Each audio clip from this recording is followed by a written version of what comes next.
welcome to the video, guys. Thank you for joining me on a wet afternoon. This video I'm going to be talking about how to breathe. When people start coming to this studio, the first thing we have to teach them is how to breathe. Most people breathe through their mouth and use their chest. That is the wrong way to breathe. So in this video we're going to be talking about why you should nasal breathe through your nose and the benefit it brings you, particularly if you've been diagnosed as asthmatic and you're on Ventolin. Ventolin is salbutamol, the chemical, which is a vasodilator. So in this video we'll be diving deep, and I'll be telling you how CO2, carbon dioxide, does exactly the same as Ventolin, but this applies to across the board, everyone breathing incorrectly. So let's get into the video and start discussing why you should be breathing through your nose.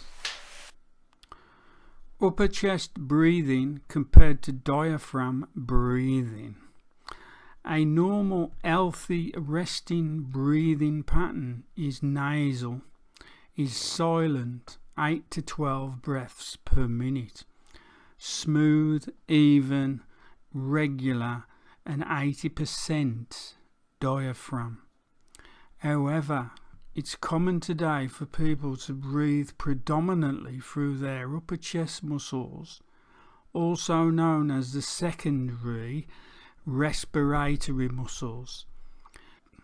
This is a very tiring way to breathe because the upper chest muscles are not designed for constant use and should only engage in an emergency. They are inefficient and use up a lot more of the body's oxygen reserves, and this is why they are often referred to as oxygen robbers.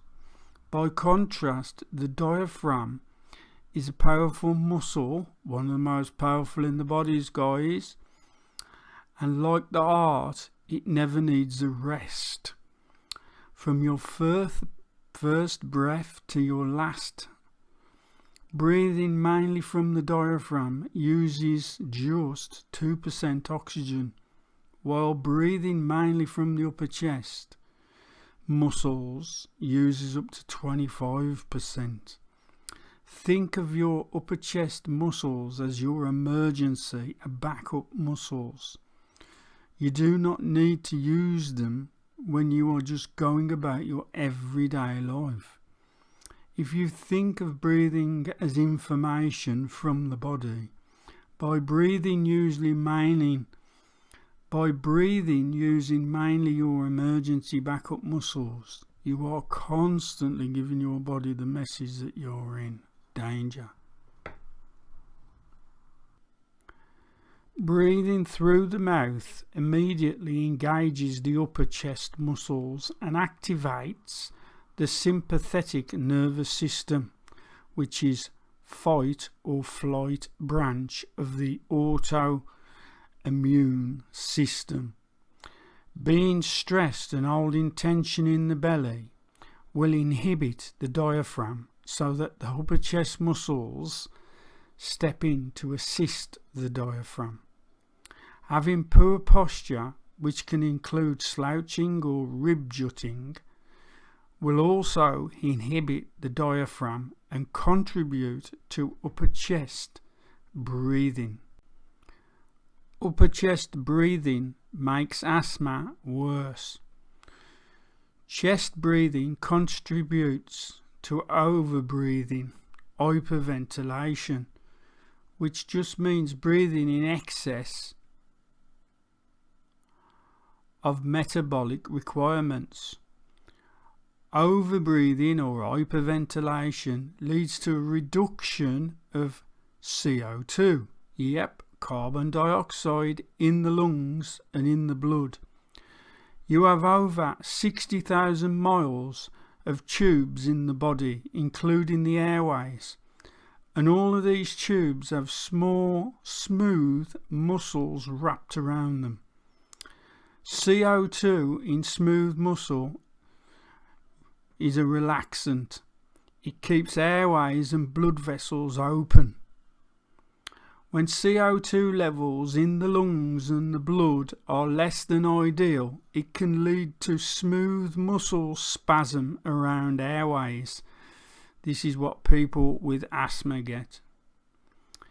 This makes it more difficult to breathe and leads to over-engagement of the upper chest muscles again, which contribute to over-breathing, more hyperventilation. As you can see, there is a vicious cycle at play. CO2 relaxes smooth muscle around airways in the same way a Ventolin or salbutamol does, and breathing correctly as the benefit of harnessing this natural bronchodilator, improving your breathing pattern, including establishing nasal diaphragm breathing, a smooth, regular, even breathing pattern, and normalizing the amount of air you breathe can be a game changer for asthma. Should diaphragm breathing be big, deep and full? No, this is the opposite of good breathing pattern and a common misconception. People often associate, myself included many years ago, people often associate diaphragm breathing with big breathing and emptying and filling the lungs, which leads to over-breathing. Again, you're back in hyperventilation and all the problems caused by reduced CO2 in the lungs and the blood. A normal breath at rest is just 500 ml, which is only 1/8 of your lung capacity.